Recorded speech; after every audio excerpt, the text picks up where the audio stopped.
चलिए आज एक सवाल से शुरू करते हैं। एक ऐसा सवाल जो हम सब शायद कभी ना कभी खुद से पूछते ज़रूर हैं, खासकर उन लम्हों में जब लगता है कि सब कुछ ठीक तो है, पर फिर भी कुछ ठीक नहीं है।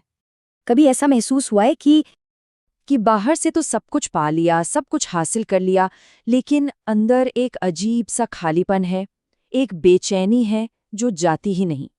सोचिए जरा, अच्छी नौकरी है, परिवार साथ है, समाज में लोग इज्जत भी करते हैं, फिर भी वो जो एक सुकून होता है ना, एक भीतरी शांति, वो कहाँ है? आखिर कमी किस चीज की है? इस कमी का जवाब शायद बाहर नहीं बल्कि हमारे अंदर देखने से मिलता है। और बस यहीं से ओशो का रास्ता शुरू होता है, जागरूकता का रास्ता, यानी अवेयरनेस का। बहुत से लोग पूछते हैं कि ओशो कौन थे, लेकिन वो खुद कहते थे कि किसी की बायोग्राफी तो बस उसके ईगो की कहानी होती है, उसकी आत्मा की नहीं। उनका पूरा जोर इस बात पर था कि व्यक्ति कौन है ये जरूरी नहीं, उसके विचार क्या हैं वो जरूरी है।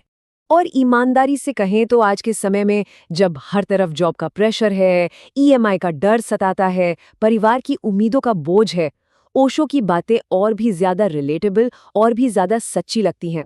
ओशो ने ना विश्वास और जागरूकता में एक बहुत बड़ा फर्क बताया है। विश्वास मतलब जो कह दिया वो मान लिया, बिना सवाल किए, बिना सोचे। जैसे हमें सिखाया जाता है, देखो ये सही है और ये गलत, बात खत्म। लेकिन जागरूकता वो कहती है, नहीं रुको, पहले मैं खुद देखूंगा, खुद महसूस करूंगा और फिर समझूंगा कि बात क्या है। मतलब ये समझ की तरफ पहला कदम है। तो चलिए अब उन दो भीतरी जहरों पर आते हैं जो ओशो के मुताबिक हमारी शांति की सबसे बड़ी वजह छीन लेते हैं। वो हैं अहंकार और तुलना। जब हम अहंकार या ईगो की बात करते हैं तो हमें लगता है इसका मतलब है घमंड, लेकिन ओशो कहते हैं कि नहीं, इसके बिल्कुल जड़ में एक गहरा डर छिपा है, और वो डर है, मैं शायद काफी नहीं हूं, आई एम नॉट इनफ। और इसी काफी नहीं हूं वाले डर को छिपाने के लिए, उसे ढकने के लिए हम दुनिया को चीजें दिखाते हैं, अपनी सैलरी, अपना डेजिग्नेशन, अपनी कार, अपनी लाइफस्टाइल। ये सब क्या है? ये सब उस अंदर की कमी को ढकने की एक बाहरी कोशिश ही तो है। तो फिर इसका उपाय क्या है? ओशो कहते हैं, जिस पल कोई इंसान खुद को वैसा ही स्वीकार कर लेता है जैसा वो है, पूरी तरह से बिना किसी दिखावे के, उसी पल अहंकार को खुराक मिलनी बंद हो जाती है, और जिसे खाना ना मिले वो तो धीरे धीरे खत्म हो ही जाएगा। अब आता है दूसरा जहर, तुलना। हर वक्त यही सोचना, अरे उसका पैकेज तो मुझसे ज्यादा है, उसने तो घर भी ले लिया, वो तो बहुत आगे निकल रहा है। जानते हैं ये क्या है? ये अपनी जिंदगी से भागना है। सच तो ये है कि इस रेस में हमेशा कोई न कोई हमसे आगे होगा और कोई न कोई पीछे। अगर तुलना करते रहेंगे तो संतोष कभी नहीं मिलेगा। देखिए, ओशो एम्बिशन के खिलाफ नहीं थे, लेकिन वो अंधी महत्वाकांक्षा को एक जाल कहते थे। जब जीने का मकसद सिर्फ अगला पड़ाव बन जाए, अगला प्रमोशन, अगला बोनस, अगला स्टेटस, तो ये दौड़ हमें अंदर से बिल्कुल खोखला कर देती है, थका देती है।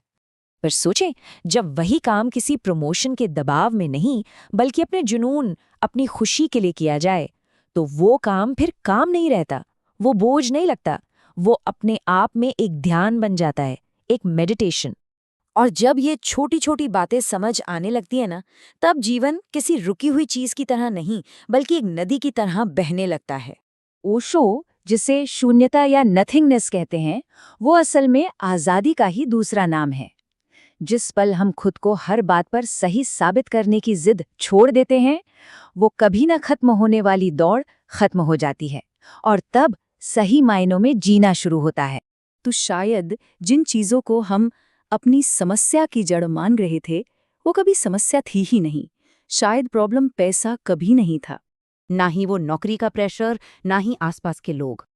शायद असली समस्या तो बस इतनी सी थी कि हम पूरी दुनिया से मिलते रहे लेकिन कभी खुद से ही मुलाकात नहीं की। पता है, ओशो की सबसे खास बात यही है, उनकी शिक्षाएं समस्याओं से भागना नहीं सिखाती, वो हमें रुककर बस देखना सिखाती हैं, अपने ही डर को, अपने ही अहंकार को, और अपनी ही इस कभी ना खत्म होने वाली दौड़ को। तो आखिर में बस ये एक सवाल छोड़कर जा रहा हूं, सच ये नहीं है कि हम कमजोर हैं या हमारे अंदर कोई कमी है। सच बस इतना है कि हम खुद को जानना ही भूल गए हैं।